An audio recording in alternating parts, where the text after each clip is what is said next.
Oi, meu nome é Tânia, eu sou psicóloga, trabalho com perinatalidade e vou falar para vocês um pouco sobre os efeitos da meditação e a criação dos filhos. Olá, meu nome é Tânia Novinsky, eu sou psicóloga. Nos últimos 10 anos, venho focando muito no trabalho com mães, e principalmente mães na perinatalidade, que é a gravidez, o parto e o pós-parto. Mas eu atendo muitas mães também, no geral, mas eu tenho um foco específico nessa área. E eu sou mãe também, e nos últimos 15 anos eu tenho prestado muita atenção na minha prática de meditação e como ela tem me ajudado tanto na minha própria maternidade, na relação com meu filho, como também me ajudado com as outras mães e o que eu posso contribuir nesse sentido, né?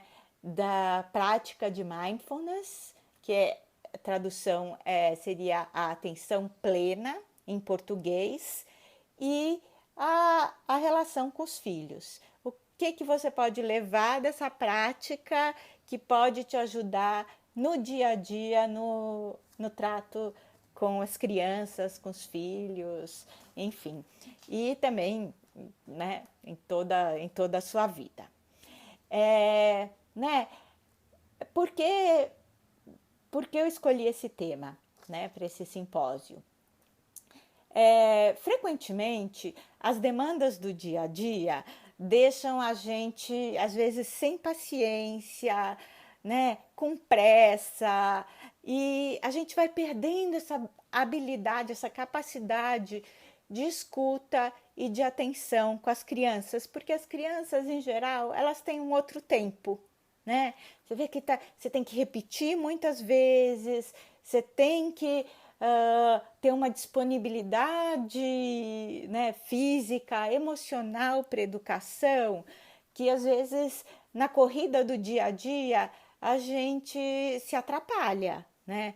E começa a cair em padrões, em comportamentos muito desgastantes. Né? E como que a gente faz para quebrar esses padrões? Para sair da... Eu sempre falo isso, eu sempre digo isso, você nunca faz o que eu quero, é sempre assim, né? Como é que a gente faz para sair um pouco desse padrão, né?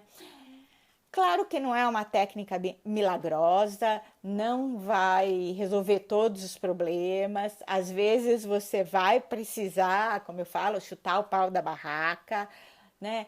Eu tinha um pouco de medo, assim, talvez de achar que eu ia ficar aquela mãe que nunca grita, aquela mãe delicada, que não sou eu também. Eu também sou uma mãe que às vezes precisa ser mais assertiva, que às vezes precisa colocar limite, que às vezes precisa, né, trazer um pouco também dessa energia mais agressiva, né?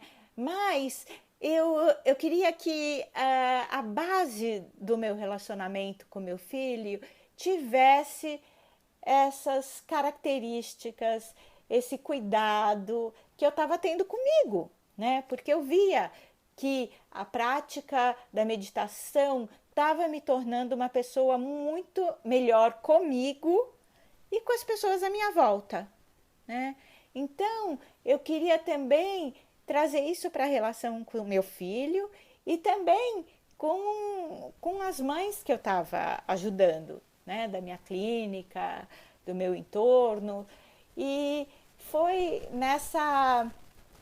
com essa motivação que eu resolvi falar um pouco da mindfulness, da atenção plena na perinatalidade ou na parentalidade ou na maternidade, como vocês acharem que serve para vocês. Enfim, serve para quem está, né, cuidando de crianças e, né, quer olhar para essa relação e criar novas possibilidades. Né? E então eu acho que a tecnologia ajudou muito a gente, né? Porque hoje a gente tem facilidades que não tinha antes, mas né, o outro lado é que também dispersou muito a gente, né? Então a gente, né, almoça checando mensagem, fala com o filho, vendo notícia, dirige, né, tentando acertar os caminhos no Waze, enfim, a gente ficou com uma atenção muito mais dispersa, né? E eu acho isso às vezes complicado, porque somos modelos para as crianças, né? Modelos de como escuta, de como conversamos, de como prestamos atenção. Então, aqueles pais que estão sempre fazendo 3 coisas ao mesmo tempo e a escuta é sempre cortada e, né, nunca tem muito olho no olho porque você sempre está correndo, tem um impacto, né? Não tô nem julgando se é melhor ou pior, mas eu tô colocando que tem um modelo aí. Essa criança, ela vai, né, repetir padrões, né? E não é que nunca, lembra? Não, eu odeio essas palavras sempre e nunca, né? Às vezes, tudo bem, faz o que você precisa fazer, né?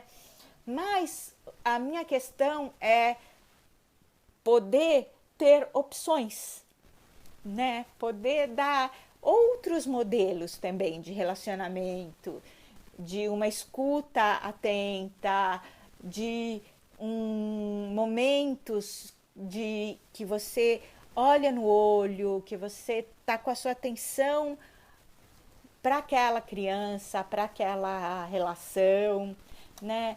E eu acho que nesse sentido, né, a meditação me ajudou muito, porque nada é por acaso, né? Por que que eu fui buscar essa prática?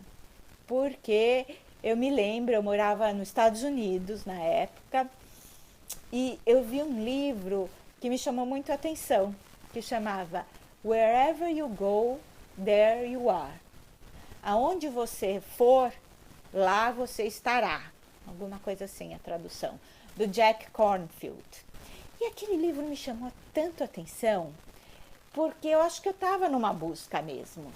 Eu tinha uma mente muito agitada. Eu nunca estava no presente.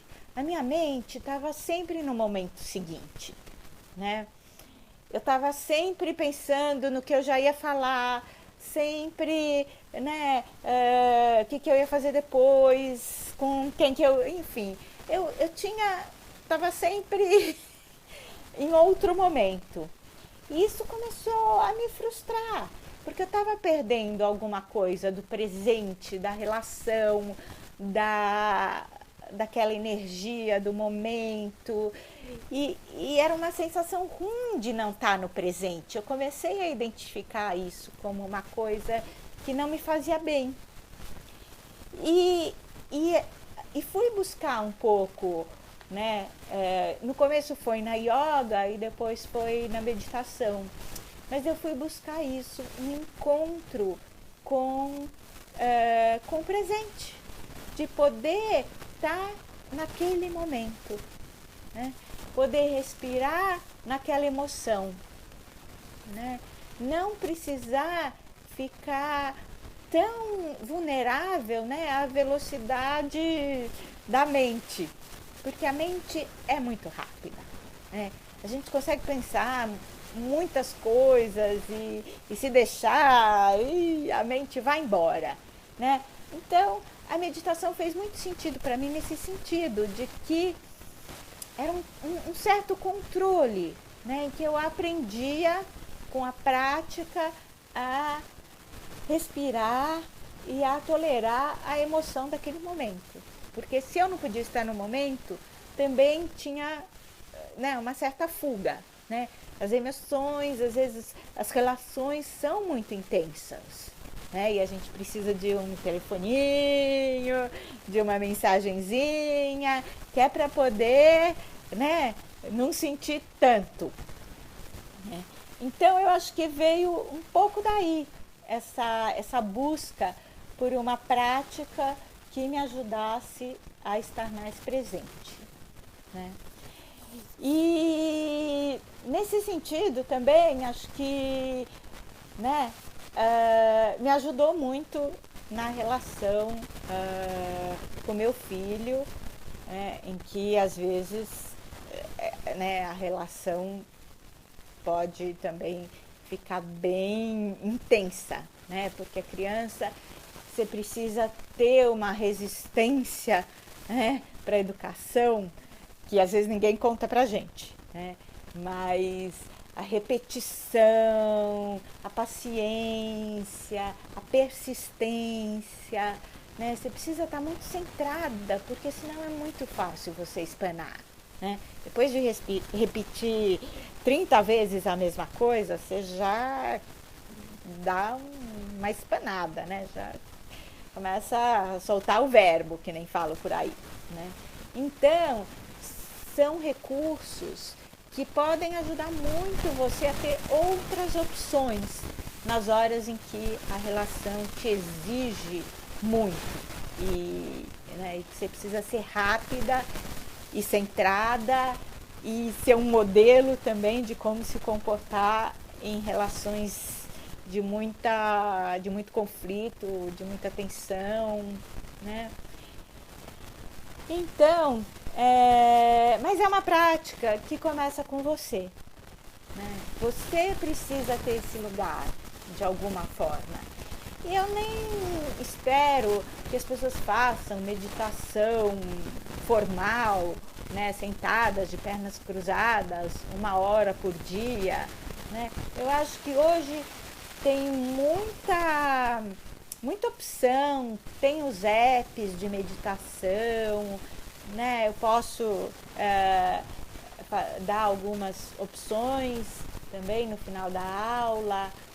E você tem que achar um jeito que funcione para você, que caiba no teu dia a dia, que, né, não seja uma coisa muito maçante, mas que você tenha aquele momento em que você se conecta com você, que você respira, que você, né, identifique um pouco as tuas emoções, né? O que você precisa, quais são as suas prioridades, que diminua um pouco a velocidade dos pensamentos. Não precisa não pensar. Isso também é uma outra crença boba. Ninguém consegue ficar sem pensar.